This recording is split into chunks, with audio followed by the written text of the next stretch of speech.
بسم اللہ الرحمن الرحیم۔ اگر آپ دین اسلام کی روشنی میں اپنی زندگی کو سنوارنا چاہتے ہیں تو سبسکرائب کیجئے ہمارے یوٹیوب چینل کو اور مت بھولیے بیل آئیکن دبانا تاکہ ہماری ہر نئی ویڈیو کی روشنی اب تک سب سے پہلے پہنچے۔ ہم آپ کے لیے لے کر آتے ہیں قرآن و حدیث کی روشنی میں مستند اسلامی علم، دین کی حقیقی تعلیمات جو بدل دیں آپ کی زندگی، ایمان کو تازہ کر دینے والے سچے واقعات اور آخرت کی تیاری کا آغاز آج ہی کریں۔ آج کا خصوصی مضمون ہے اپنے وطن سے محبت۔ پہلا حصہ، تعارف اور مقصد۔ ایک موضوع کا پس منظر۔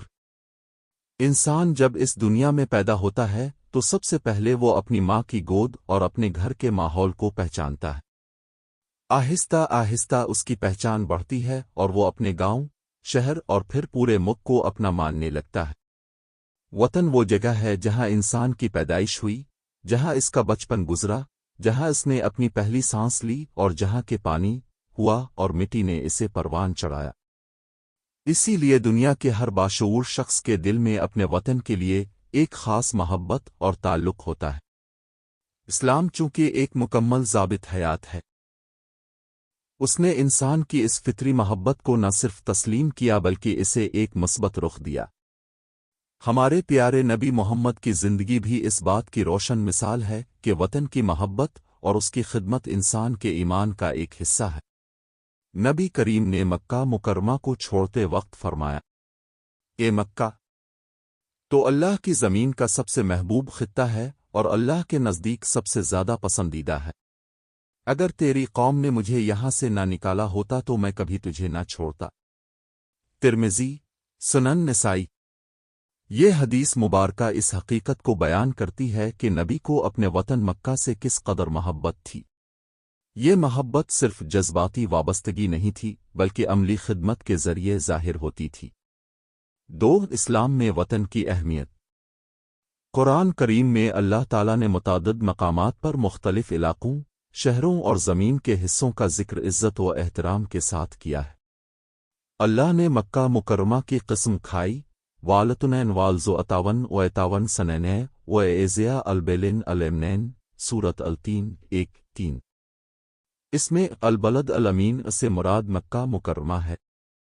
یہ اس بات کی دلیل ہے کہ وطن کو عزت دینا اللہ کی سنت ہے۔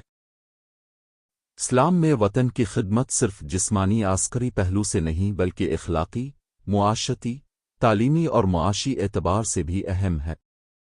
نبی نے تعلیم دی کہ وطن کی تعمیر اور اس کی حفاظت ہر فرد کی ذمہ داری ہے، چاہے وہ حکمران ہو یا عام شہری۔ 3، مقصد تحریر۔ اس مضمون کا بنیادی مقصد یہ ہے کہ مسلمانوں کے دل میں اپنے وطن کی خدمت کا صحیح اسلامی تصور اجاگر کیا جائے۔ اس میں ہم یہ واضح کریں گے کہ وطن کی محبت ایک فطری اور دینی جذبہ ہے۔ وطن کی خدمت دراصل اللہ اور رسول کی اطاعت کا حصہ ہے۔ اسلامی تاریخ اس بات سے بھری ہوئی ہے کہ مسلمانوں نے جہاں بھی رہائش اختیار کی، وہاں کی خدمت اور ترقی میں بڑھ چڑھ کر حصہ لیا۔ موجودہ دور میں مسلمانوں پر لازم ہے کہ وہ اپنے وطن کو تعصب، غفلت اور انتشار سے بچا کر ترقی و امن کا گہوارہ بنائیں۔ 4، نبی کی تعلیمات کی روشنی میں وطن کی خدمت۔ ہمارے نبی نے فرمایا، تم میں سے بہترین وہ ہے جو لوگوں کے لیے سب سے زیادہ فائدہ مند ہو۔ مسند احمد۔ یہ حدیث صرف مسلمانوں کے لیے نہیں بلکہ ہر انسان کے لیے خیر خواہی اور خدمت کے جذبے کو عام کرتی ہے۔ اس میں لوگ سے مراد صرف دین کے ماننے والے نہیں بلکہ پورے معاشرے کے افراد ہیں۔ اس کا مطلب یہ ہے کہ وطن میں رہنے والے ہر فرد کو اپنے ہم وطنوں کے لیے فائدہ مند بننا چاہیے، چاہے وہ کسی بھی مذہب اور نسل سے تعلق رکھتے ہوں۔ 5، آج کی ضرورت۔ آج کے دور میں جب دنیا میں نفرت، تعصب اور خود غرضی بڑھ رہی ہے، وطن کی خدمت کا صحیح اسلامی مفہوم سمجھنا اور اپنانا نہایت ضروری ہے۔ بہت سے لوگ تو اس جذبے کو صرف جذباتی نعروں تک محدود کر دیتے ہیں یا پھر اسے صرف جنگ اور سیاست کے ساتھ جوڑ دیتے ہیں۔ حالانکہ وطن کی خدمت تعلیم کے فروغ، غربت کے خاتمے، عدل و انصاف کے قیام، امن و امان کی حفاظت اور معاشرتی ہم آہنگی میں بھی شامل ہے۔ حصہ دوم، وطن کی اہمیت قرآن کی روشنی میں۔ ایک، قرآن مجید کا اسلوب۔ قرآن کریم میں اللہ تعالیٰ نے کئی مقامات پر مختلف خطوں، شہروں اور زمین کے ٹکڑوں کا ذکر نہایت عظمت اور عزت کے ساتھ کیا ہے۔ یہ اس بات کی دلیل ہے کہ وطن اور علاقے کی نسبت سے پہچان ایک فطری چیز ہے اور اللہ تعالیٰ نے اسے اپنی آیات میں تسلیم کیا ہے۔ قرآن کا اسلوب یہ ہے کہ جب بھی کسی مقام، شہر یا خطے کا ذکر آتا ہے تو اس کے ساتھ اس کی اہمیت اور خصوصیت بھی بیان کی جاتی ہے۔ دو، قسم کھانا کسی شہر یا ملک کی عظمت کی دلیل۔ اللہ تعالیٰ نے سورۃ التین میں ارشاد فرمایا، والتنین والزویتاون ویتاون سنینے ویزیا البیلن المنن۔ ترجمہ، قسم ہے انجیر اور زیتون کی اور تون سینا کی اور اس امن والے شہر مکہ کی۔ سورۃ التین 1-3۔ یہاں البلد الامین سے مراد مکہ مکرمہ ہے جو نبی کا وطن تھا۔ اللہ تعالیٰ کا مکہ کی قسم کھانا اس کی عظمت اور اہمیت کو واضح کرتا ہے۔ اگر وطن کی اہمیت نہ ہوتی تو اللہ تعالیٰ اس کی قسم نہ کھاتے۔ 3، مکہ مکرمہ کی فضیلت۔ قرآن میں سورۃ البلد میں بھی اللہ تعالیٰ نے مکہ کی قسم کھائی۔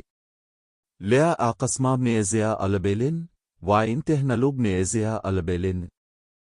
ترجمہ، میں قسم کھاتا ہوں اس شہر مکہ کی جبکہ تم اس شہر میں رہنے والے ہو۔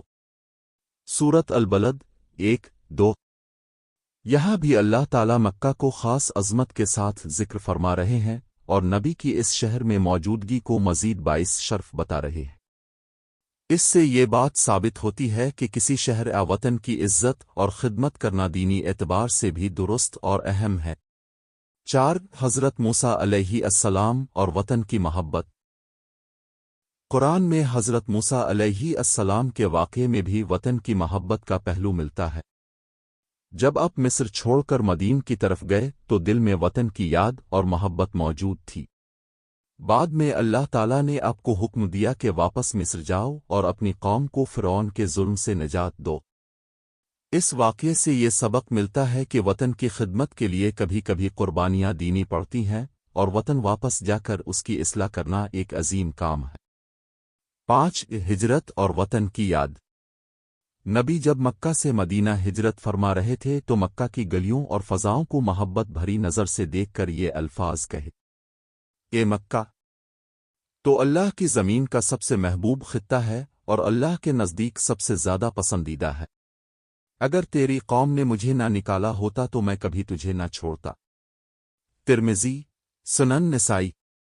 یہ الفاظ قرآن میں براہ راست نہیں مگر سیرت اور وحی کی روشنی میں وطن سے محبت کی واضح دلیل ہیں اور قرآن نے ہجرت کو ایک عظیم قربانی قرار دیا ہے۔ 6، قرآن میں آبادکاری اور اصلاح کا حکم۔ اللہ تعالیٰ سورۃ ہود آیت 61 میں ارشاد فرماتے ہیں، اے آوا اے نشے وام منونے الیرزن وائستے امیرے وامفنیا۔ ترجمہ، اس نے تمہیں زمین سے پیدا کیا اور اس میں تمہیں آباد کیا تاکہ تم اسے سنوارو۔